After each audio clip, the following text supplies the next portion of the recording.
அஸ்ஸலாமு அலைக்கும். நான் சிக்கந்தர், லண்டனிலிருந்து. இந்த பதிவு சஹாபாக்களை பற்றி தான். சகோதரர் பிஜே அவர்கள் அது விஷயமாக முழுமையாக எடுத்துரைத்து விட்டார். என் அளவில் நான் கருதக்கூடிய நிலையில் அளவில் வச்சுக்கலாம். இப்போ இதை மறுப்பு தெரிவிக்கக்கூடிய வகையில் இந்த உண்மையை மறுக்கக்கூடிய, அப்படிதான் நம்ம சொல்லணும், உண்மையை மறுக்கக்கூடிய இப்ப லிஸ்ட்ல யார் முதல்ல இடத்துல இருக்காங்க சொன்னாக்கா முஜாஹித். இப்போ நான் இன்னைக்கு நேற்று வீடியோ ஒரு பதிவு ஒன்று பார்த்தேன். அதுல இப்ப அப்பாஸும் அந்த முஜாஹித்தோடைய கருத்துக்கு ஒப்பிணங்க அவர் ஒரு வீடியோ பார்த்ததுல நான் தெரிஞ்சுக்கிட்டேன். இதுதான், அதாவது ஒருத்தருடைய காழ்ப்புணர்வு தான் இது. உண்மையை சொல்றாங்கன்னாக்கா அது யாரா இருந்தாலும் ஏத்துக்கதான் வேணும்.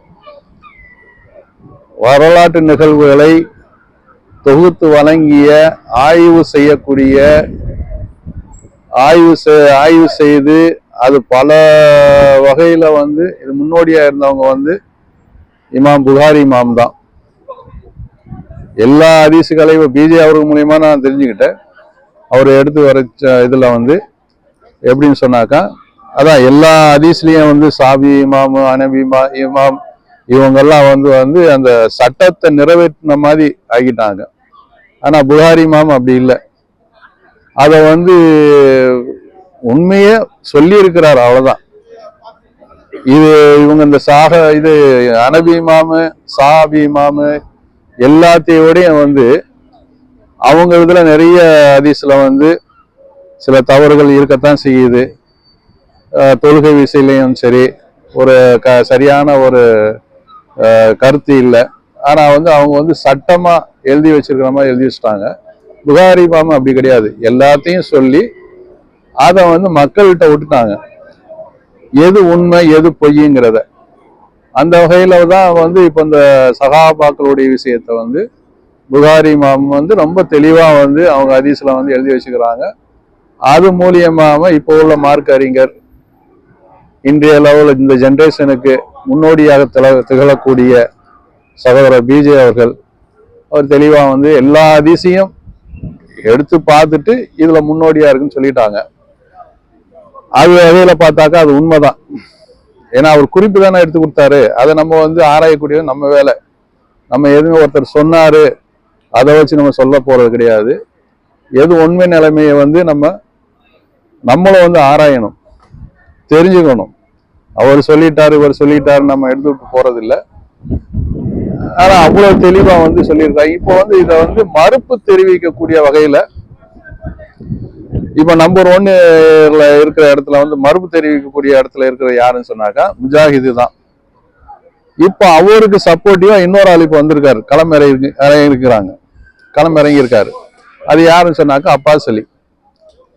இவங்களுடைய நிலைப்பாடு எல்லாம் எப்படின்னு சொன்னாக்கா, உண்மையை ஒத்துக்கிறது, அதாவது உண்மையை ஏற்றுக்கொண்ட வகையில அவங்க பேசுறது கிடையாது.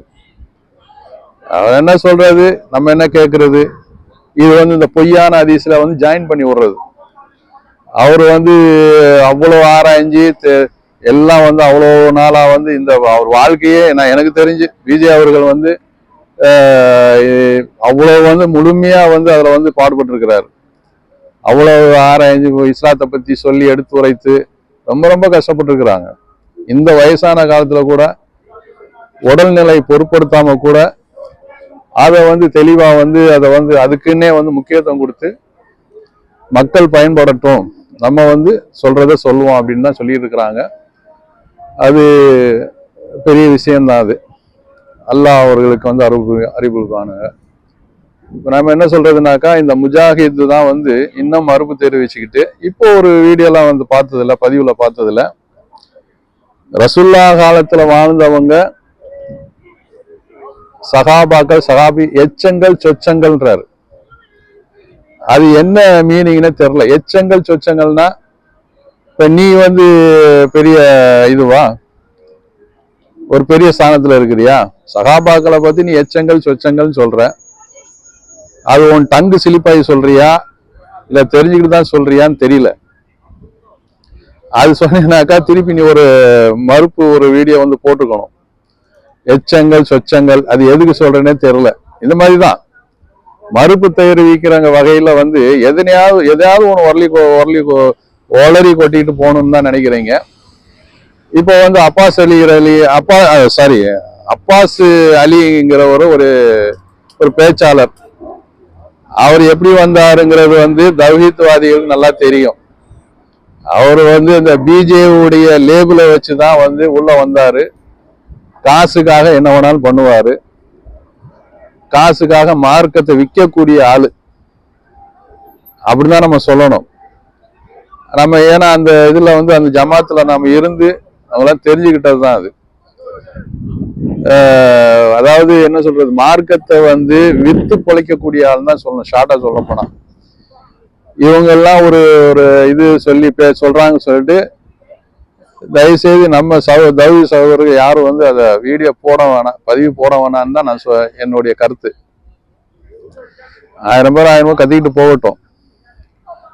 அது மாதிரிதான் இப்ப நம்ம நிலைப்பாடு எடுக்க வேண்டியிருக்கு. ஏன்னா அந்த மீடியால சொல்லும் போது இப்போ ஒரு வரலாற்று நிகழ்வு வந்து பொய்ன்னு சொல்லக்கூடியது சொல்லிட்டாங்கன்னாக்கா, சொல்றாங்கன்னு சொன்னாக்கா அதை ஒரு வகையில வந்து ஆதாரபூர்வமா நிர்வகிக்க வேண்டிய சூழ்நிலை தான் இல்லைங்கள. அந்த வகையில சகோதரர் பிஜே அவர்கள் தெளிவா சொல்லிக்கிட்டு தான் இருக்கிறாங்க. அது சொல்லி கூட இன்னும் புரியலன்னாக்கா அது அல்லாவுக்கு தான் வெளிச்சம். இவங்க என்ன காரணம், அது ஏதாவது முக்கியமா வந்து இந்த முஜாஹித் வந்து எல்லாருமே இப்ப சொல்ல ஆரம்பிச்சிட்டாங்க. அது வந்து அந்த சியா கொள்கை உள்ள ஆளு, சியா கொள்கையை வந்து தலையில் தூக்கி வச்சு ஆடுற மாதிரி தான் இருக்குது. அந்த மாதிரிதான் இப்ப நிறைய பேர் சொல்ல ஆரம்பிச்சிட்டாங்க. நான் பார்த்த வரைக்கும் எல்லாருமே ஒட்டுமொத்தமா இவன் வந்து பக்கா சியா கொள்கையில தான் இருக்கிறாங்க, அந்த மாதிரிதான் சொல்றாங்க. இந்த மாதிரிதான் வந்து நிலைமை போயிட்டு இருக்குது. நமக்கு என்னன்னா ஒரு வரலாற்று நிகழ்வை ஒரு உண்மைத்தன்மையை சொல்லக்கூடியவரை நம்ம திருப்பி இழந்துருவோமோ, அதாவது இந்த பிரச்சனைகள்லாம் வந்து அது ஒரு முடிவு இல்லாம போயிடுமோன்னு என்னுடைய கவலையா இருக்குது. இன்ஷா அல்லாஹ் அடுத்த வீடியோல பார்ப்போம். அஸ்ஸலாமு அலைக்கும்.